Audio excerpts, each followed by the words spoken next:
Հաճախ լռությունը ինքը իրեն խոսում է։ Մանավանդ եթե լսվում է ջրի քչքչոցը,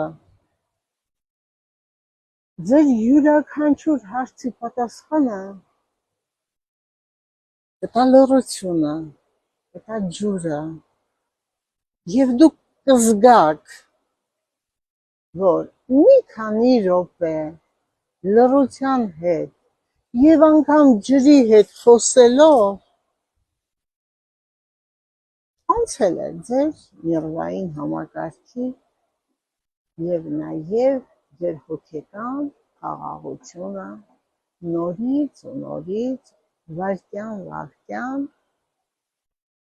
լավանում է, բացականը գնում է եւ կարծես թե նույնիսկ տրամադրություններն է լավանում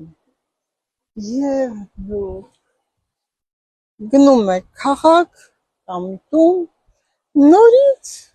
ձեր ընդհանուր առօրյա կյանքին անցնելու համար։ Լիցքաթափվեք յուրաքանչյուր պահ, օգտագործեք այն, ինչը որ ձեզ հաճույք է պատճառում։ Օրինակ, տեսեք այս ջուրը, առանց իմ իմանալու հպվում էր ինձ։ Այո, սիրուն է բնությունը, նույնիսկ անգամ ձմեռը,